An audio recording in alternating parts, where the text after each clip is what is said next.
Ladies, gentlemen, and all of the Force sensitives, welcome back to the channel. I am your one and only host, and after so long of being too busy to actually be able to sit down and record myself talk about literally anything for so long, I have decided to make enough time to sit down and record myself talk about literally anything.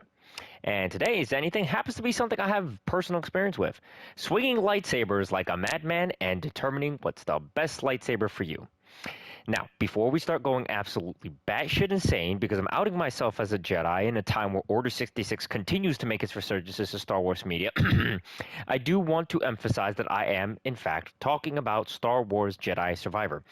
As funny as it would have been for me to make an actual video of me swinging lightsabers around and out in the open, the main issues are that A, I would need to show my face, and B, my lightsabers are not with me, and I'd have to spend over $800 to actually make it worth my while, and we're not doing that.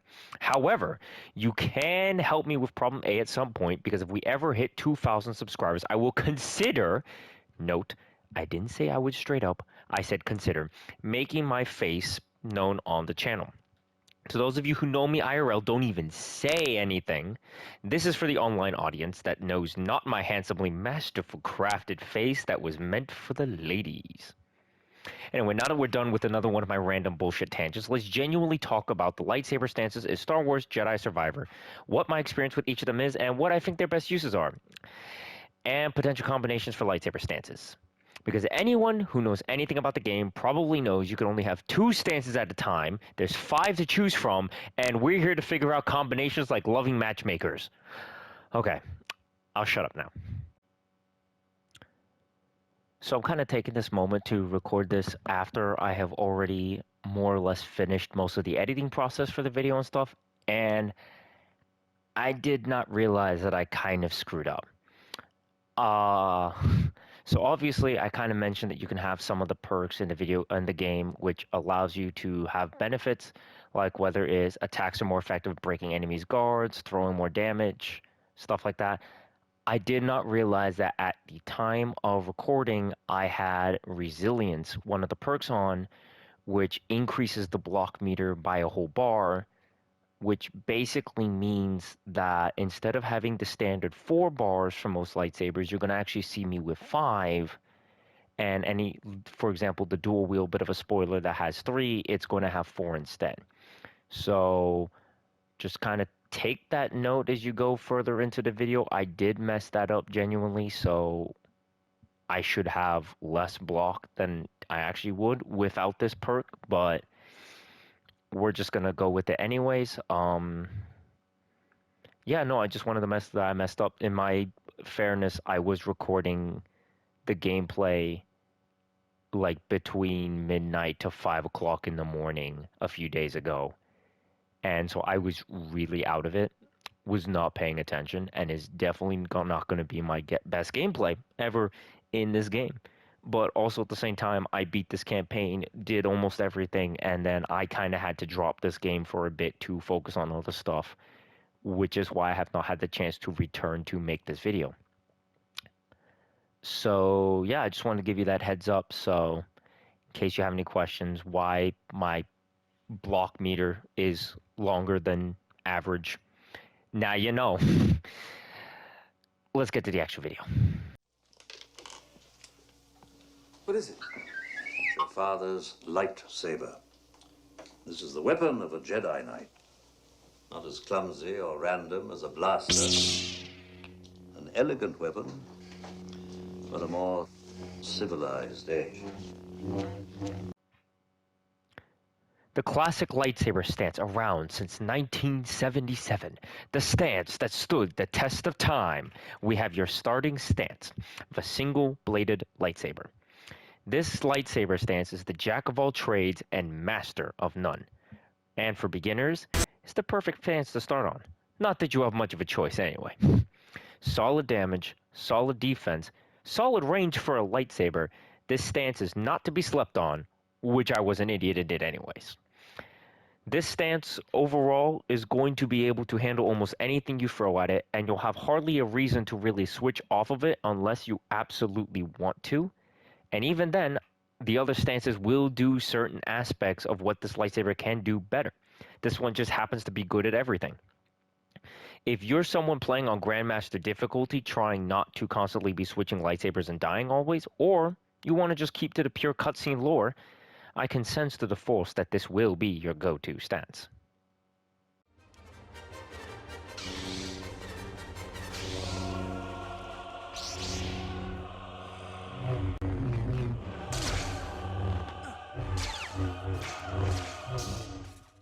To all the prequel fans out there, prepare to be both amazed and disappointed. The lightsaber stance made famous by the 1999 Episode 1, The Phantom Menace, the Darth Maul, the double-bladed lightsaber does absolute wonders. As the second stance that you'll unlock probably less than 30 minutes into the game, you'll find that this stance may not hit as hard as a single blade, but it will do wonders in crowds as well as having multiple attacks. With each end of the saber dealing damage, you can technically hit enemies up to about 8 times or so. And given the fact it can hit the people around you either or thrown or just by swinging it wildly, this stance is great for dealing with massive crowds. Add on the ability to somehow block the first shot in a volley and reflect everything back in an Uno reverse card, you can have one of the best defensive stances against blasters. Which is probably why the defense bar for this stance is so high, despite the fact it doesn't make sense to me. I'll go more into pairings later, but I genuinely think this stance is going to work best with other stances that focus on single targets, and not counting a certain ability in another stance I'll mention later, I think this is the only stance that can easily handle large groups of enemies.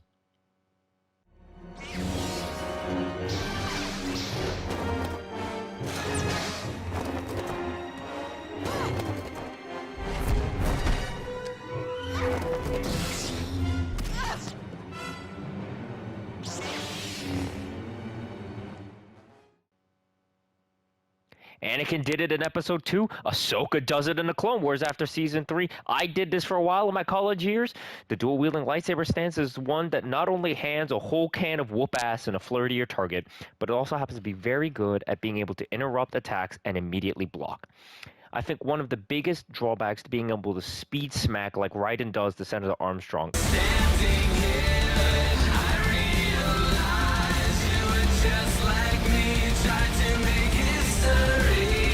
is that the defensive capabilities of the stance are one bar lower than literally every other stance that exists. So, while every other lightsaber stance has a starting value of 4 blocking energy, of whatever you want to call those bars, I never actually bothered to remember the name, the dual wielding starts with 3. And frankly, I get it. I mean, you're swinging these boys around is going to hurt. But let me tell you with experience that if you're trying to block heavy attacks with one hand on each saber, it's going to exhaust your arms faster. If Cal would learn to block with both sabers and catch attacks like we see Anakin do in the films, I bet he wouldn't suffer as much. But Cal's a stubborn, hot-headed redhead, which explains everything, and so he doesn't learn. It's okay, because there's a perk that at least raises the amount of blocks you can do by 1 bar, so while every other stance is on 5 bars of blocking energy, you at least get the original 4 to yourself. Yippee! That sounded way too sarcastic. I am so sorry. Jedi do not carry blasters.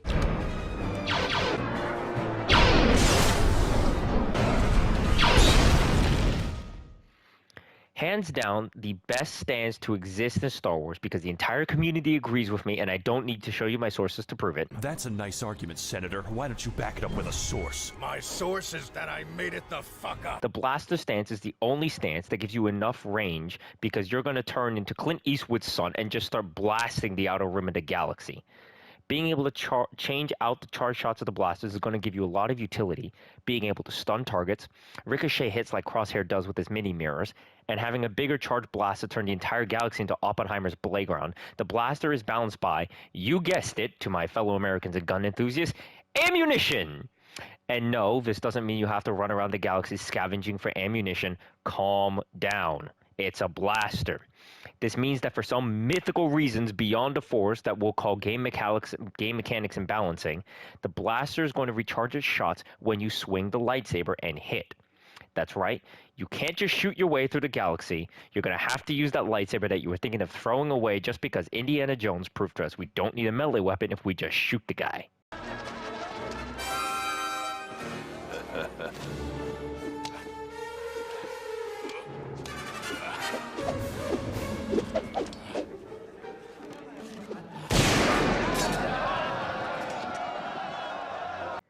charged shot in this stance, which happens to be the last ability you can unlock in the tree, allows you to instead use the force to power the blaster and pull a high noon and shoot a bunch of targets at once. The only catch is that if someone hits you while you're in the middle of doing this, you're going to get knocked out of that and lose the force energy you had to pull off that trick. If you want to be the strange red-headed love child of Clint Eastwood and Bruce Lee with absolutely insane gunslinging and martial weapon ass whooping, get your trigger finger ready, because you're going to have some fun. Whoa, Kanan, look, a lightsaber. And another.